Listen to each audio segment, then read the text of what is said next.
Hello everyone. For the year 2020-21, you will get one 5 marker from 3D, one 2 marker, one 1 marker, two 1 markers actually. So अभी sample paper में तो ये 9 marks का है. So but if it will not be of 9 marks, it will be definitely for 8 marks. बाकी vectors 3D combine, they give the weightage. Question number 1, which is important one. If a line makes angle 90 degree, 60 degree and theta with x, y and z respectively, where theta is acute, find the angle theta.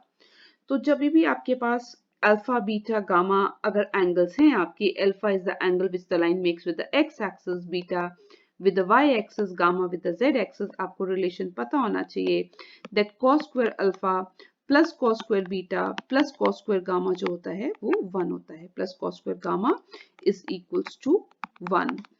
Alpha angle हो गया 90 क्योंकि वो x axis के साथ है तो it will B cos square 90 degree और beta भी पता है आपको बीटा कितना है 60 डिग्री प्लस cos स्क्वायर ये नहीं पता cos square gamma is equal to 1. You will put the values of cos 90 and cos 60.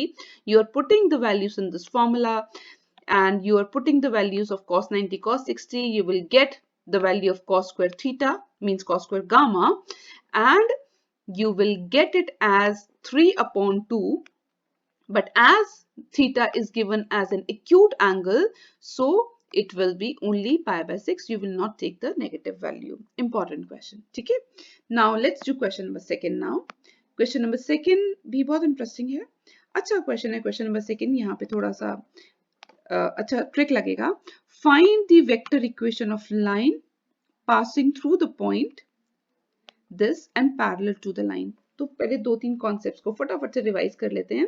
पहली बात तो जब दो लाइंस पैरेलल होती हैं तो उसके डी आर सेम होते हैं. इन two lines are parallel, two lines जब पैरेलल होगा तो उसके जो डी आर्स होंगे उसकी जो डायरेक्शन रेशियोज होंगे वो सेम होंगे. ठीक है. ओके नाउ ये जो रिक्वायर्ड लाइन है जो इस पॉइंट से पास कर रही है वो इसके पैरेलल है, इस लाइन के पैरेलल है. तो पहली बात तो ये जो लाइन है ना ये आपको कार्टेशियन स्टैंडर्ड फॉर्म में गिवन ही नहीं है. फॉर्म होता क्या है? फॉर्म होता है x minus x1 upon a is equals to y minus y1 upon b is equals to z minus z1 upon c. तो ये जो गिवन लाइन है ये इस फॉर्म में ही नहीं है. तो आप इसको कैसे इस फॉर्म में कर सकते हैं? हम मैक्सिमम आई कैन टेक, चलो ऐसे करते हैं, यहाँ से 5 कॉमन ले लेते हैं. ठीक है. So it will B x minus 5. यहाँ से 7 कॉमन ले सकते हैं. यहाँ से rather you take minus 7 common. ठीक है. तो y माइनस 2 और 35z को ऐसे ही छोड़ देते हैं. ठीक है. अब because form x minus x1 upon a होती है, फॉर्म तो ये होती है. ठीक है. इसमें x माइनस 5 है तो ये जो 5 है इसका coefficient I can write it in the denominator as 1 upon 5. ये जो माइनस 7 है I can write it in the denominator as 1 upon 7 और ये जो 35 है I can write it as 1 upon 35. Now you can divide the whole equation by 35. तो ये 1 upon 5, 35 into 1 upon 5 ये 7 हो जाएगा, ये माइनस 5 हो जाएगा और ये 1 हो जाएगा. तो जो ये लाइन था इसको आपने जो कार्टेशियन फॉर्म है जो प्रॉपर स्टैंडर्ड फॉर्म है उसमें लिख लिया. अब दोबारा से question, I am going to read the question again. Find the vector equation of line passing through this point. इस पॉइंट से तो पास हो रहा है. It means x1 y1 z1 given है. किससे पास हो रहा है? डीआर्स नहीं पता थे तो जब दो लाइंस पैरेलल हैं तो दोनों के डीआर सेम होंगे. तो डीआर्स इस वाली लाइन के जो डीआर्स होंगे वो ही रिक्वायर्ड लाइन के डीआर्स होंगे. और डीआर्स होते क्या हैं? ये जो डिनोमिनेटर में ये होता है, ये होता है स्मॉल a और b c. तो ये डीआर्स हो गए. तो लाइन इससे पास कर रही है 1 2 माइनस 1 से, तो उसको पुट कर दो x minus x1 upon a, y minus y1 upon b, z minus z1 upon c. तो ए बी सी आप इस वाली लाइन से आपने फाइंड आउट किया है. Okay. And the question was right the vector form. तो वेक्टर फॉर्म लाइन की क्या होती है? Vector form is a plus lambda b. a means जिससे वो पास हो रही है और b मीन्स जिसके वो पैरेलल है. मीन्स ये डायरेक्शन देता है b वेक्टर और a जिससे पास हो रही है. तो किससे पास हो रही थी? इक्वेशन पास हो रही थी 1 2 माइनस 1 से. तो ये तो a वेक्टर हो गया 1 2 माइनस 1. आपको बस आई जे के लगाना है उसमें. और पैरेलल किसके? इसके पैरेलल है. ठीक है. तो you will write down the answer in this form. Let's do question number third. Now, the question number third, I don't know how many times they have asked this question in board exam. और NCERT में 2 बार है, vectors में भी ये same question है और 3D में भी है, तो बोर्ड्स में तो बहुत बार आता है। Find what are the direction cosines of a line which makes equal angle with the coordinate axis. Direction cosines of a line. Direction cosines क्या होते हैं? Direction cosines means cos alpha, value of cos alpha, cos beta and cos gamma. ये होते हैं direction cosines. अब ये जो line है, ये एक आपकी line है. Say this is L line. This is making angle alpha with x-axis, angle beta with y-axis, angle gamma with z-axis. तो cos alpha, cos beta, cos gamma are the direction cosines. Condition क्या question में given है? Equal angles. Means question में given है alpha is equals to beta is equals to gamma. और relationship क्या होता है तीनों में? cos alpha cos beta cos gamma में cos square alpha plus cos square beta plus cos square gamma is equals to 1. This is the relation. Alpha beta gamma तीनों same है, तो कितना हो जाएगा? 3 cos square alpha is equals to 1. So you will get cos alpha is equals to plus minus 1 upon root 3. ठीक है, अगर cos alpha plus minus 1 upon root 3 है तो cos gamma भी यही होगा और cos beta भी यही होगा. तो या तो आप तीनों प्लस में लिखोगे या फिर आप तीनों नेगेटिव में लिखोगे. ठीक है, तो आंसर इस फॉर्म में आप दोगे. Okay, let's do question number 4 now. I'm erasing this. Question number 4. Write the intercept cut off by the plane on the x-axis. तो पहले तो intercept form पता होनी चाहिए plane की. क्या form होती है? x upon a plus y upon b plus z upon c is equals to 1. plane ऐसे होता है. ये देखो x-axis, y-axis, z-axis. तो plane ये 3 पॉइंट से पास कर रहा है. तो x-axis ये पॉइंट कट कर रहा है x, 0, 0, 0 b0, y ले लो या b ले लो, इसको a ले लो, इसको a ले लो टू बी बेटर, राइट. और ये 0, 0 c है. तो ये a जो है वो x इंटरसेप्ट है. What is a? a is x intercept. x intercept. What is b? Y intercept. What is c? Z intercept. Reading the question for you now. This plane is given to you. You have to find out the intercept. तो पहले ये जो plane है ना, इसको इस form का कर लेते हैं. तो right hand side 5 है. So let's divide the whole equation by 5. So it will be 2x upon 5 plus y upon 5 minus z upon 5 is equals to 1.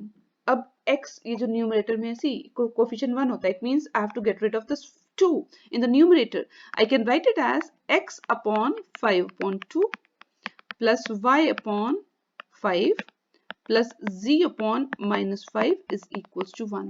So what is the x-intercept? The question was on x-axis. So what is x-intercept? X-intercept is 5 upon 2. That's the answer. If they ask you what is y-intercept, आपका answer 5 होगा. Z-intercept, आपका answer minus 5 होगा. Okay, right. Let's do question number 5 now. Question number 5. Very simple question, 1 marker है और ऐसे questions आते हैं exam में. Write the vector equation of the line. Vector equation क्या होती है? अभी हमने करी थी vector equation r is equals to a plus lambda b. ठीक है, a क्या होता है? जिससे वो पास होता है, और b क्या होता है? जिसकी लाइन पैरेलल होती है. ठीक है, जिसकी लाइन पैरेलल होती है. तो किससे पास हो रही है? अब पहले बताओ कि ये जो इक्वेशन है ये प्रॉपर फॉर्म में है या नहीं है. See, look at this one. Look at this. This is 6 minus z. Actually, the equation is x minus x1 upon a plus y minus y1 upon b plus z minus z1 upon c. तो इसमें से आपको इस वाले case में से आपको इस वाले नंबर में से आपको you have to take negative sign common. So हम ले लेंगे इसको z minus 6 upon minus 2 हो जाएगा ये. ठीक है, तो पास किससे कर रही है? 5. किससे पास कर रही है? 5 से, -4 से और 6 से, इसलिए 5i minus 4i plus 6k. और उसके DRs क्या हैं? 3, 7 और ये -2 हो गया. So 3, 7, -2. So this is the vector equation of a line. Let's do another set of questions. Let's do question number 6 now. Question number 6. Write the value of p for which these two vectors are parallel. When two vectors are parallel, when a is parallel to b, right? इसको आपने बहुत forms में किया होगा, a equals to lambda B किया। सबसे easy क्या होता है, a1 upon a2 is equals to b1 upon b2 is equals to c1 upon c2। तो a1 क्या है, a1 b1 c1 a2 b2 c2। आप इसको कर दो, 3 अपॉन 1 इज इक्वल्स टू, ये j होगा 2j, right. 2 upon p is equals to 9 upon 3। यहाँ से आप p की वैल्यू फाइंड आउट कर लेंगे, किसी को भी ले लो, इन दोनों को ले लो, or you can take these two together, right, whichever way. So the answer will be 2 upon 3. All right, let's do question number 7 now. Write the direction cosines of the vector. Direction cosines, कोई भी अगर vector given है, ठीक है, तो उसके direction ratios होते हैं वो। तो ये जो 2 माइनस दिस इज -2j, ये सब ए बी सी का वैल्यूज है, मींस डायरेक्शन रेशियोज। तो ए का वैल्यू 2 है, बी का वैल्यू 1 है, सी का वैल्यू -5 है। ये क्या होते हैं, D Rs, direction ratios. You have to find out direction cosines. Direction cosines का फॉर्मूला क्या होता है, a upon under root a square plus b square plus c square. Similarly b upon next one b upon under root of this, c upon under root of this. तो इसमें a क्या है, a का value कितना है, -2। तो कितना हो जाएगा, डायरेक्शन रेशियोज कैसे आ जाएंगे, it will be -2 upon under root a square कितना है, दैट इज -2 का स्क्वायर मीन्स 4, देन +1, देन +25 तो ये कितना हो जाएगा, ये हो जाएगा √30। So C -2 upon √30, b upon under root a square plus c square plus c square, b square plus c square, and then c upon, so what is c, -5. So that is the direction cosines. Another favorite question of CBSE is this one, question number 8. Find a unit vector in this direction. इसी की direction में unit vector निकालना है। कैसे find out करोगे, बस unit vector निकालना है आपने। तो किसी भी वेक्टर को ये वेक्टर गिवन है, इसको यूनिट वेक्टर बनाना है। अगर यूनिट वेक्टर बनाना है, यूनिट वेक्टर क्या होता है, वेक्टर को उसके मैग्नीट्यूड से अगर आप डिवाइड कर दोगे, तो ये जो वेक्टर गिवन है इसी के मैग्नीट्यूड से, इसका मैग्नीट्यूड कितना है, under root 3 square plus -2 square plus 6 square, वो इसका मैग्नीट्यूड हो जाएगा। तो इस वेक्टर को उसी के मैग्नीट्यूड से हमने डिवाइड कर दिया। मैग्नीट्यूड कितना आया था, under root of 9 plus 4 plus 36। तो कितना हो गया ये, दिस विल बी 49। तो 7 से डिवाइड कर दिया, तो उसी डायरेक्शन में वो हो गया। अगर इस क्वेश्चन को वो पूछते find a unit vector, find a vector of magnitude, कुछ भी बोल देते, ऑफ मैग्नीट्यूड 6, तो इस पूरे वेक्टर को हम 6 से मल्टीप्लाई कर देते। मैग्नीट्यूड 6 होता, तो क्योंकि ये यूनिट वेक्टर है, इसका मैग्नीट्यूड तो 1 है। अगर वो बोलते find a vector of magnitude 6, तो इसको 6 से हम मल्टीप्लाई कर देते, right. Okay, question number 9 is find the value of lambda when these two vectors are perpendicular to each other. तो जब दो वेक्टर्स परपेंडिकुलर होते हैं, तो उसमें क्या कंडीशन होती है, पैरेलल की क्या कंडीशन बताई थी मैंने, पैरेलल बताई थी a1 upon a2 equals to b1 upon b2 is equals to c1 upon c2। और जब परपेंडिकुलर होते हैं तो क्या फॉर्मूला होता है परपेंडिकुलर में, a1 a2 plus b1 b2 plus c1 c2 is equals to 0। This is the condition when these two vectors are perpendicular. Apply कर दो और आंसर लैम्डा का वैल्यू आ जाएगा। Now this question was asked last year. This question was asked. देखो कितने simple questions पूछते हैं। Find the vector equation of line which passes through 2 points. तो 2 points से जब पास होती है क्या इक्वेशन होती है, r is equals to a plus lambda b minus a. This is the formula. तो a ये फर्स्ट वेक्टर a वेक्टर हो गया और ये दूसरा b वेक्टर हो गया।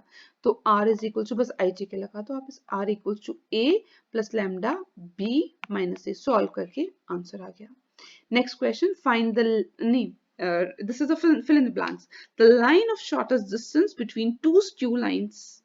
These are the two skew lines that is dash to both the lines. So that is perpendicular to both the lines, right? Let's do one more question. Very simple question. These two lines are mutually perpendicular, so the value of k is, because last year they were giving MCQs, this year they are not going to give any MCQ, right? So when two lines are perpendicular, so what is the formula when two lines are perpendicular? As I've already told you, a1 a2 plus b1 b2 plus c1 c2 is equals to 0. This is a condition. तो पहले इसको form में, proper form में कर लो। देखो यहाँ problem है x minus x1, ये तो ठीक है, ये भी ठीक है। स्टूडेंट्स ध्यान से देखते ही नहीं है। देखो उसको z -4 अपॉन -k करना पड़ेगा, ठीक है। तो ये डायरेक्शन रेशियोज होते हैं, ये A1 है, ये B1 है, ये C1 है। और नेक्स्ट लाइन में तो कोई प्रॉब्लम नहीं था, ये A2 है, B2 है, C2 है, सो A1 A2 plus B1 B2 plus C1 C2 equals to 0, you will get the value of K. So that's all for today. In the next video, we are going to do some more 2 markers. We are going to do some more of 5 markers. Thank you. Bye bye.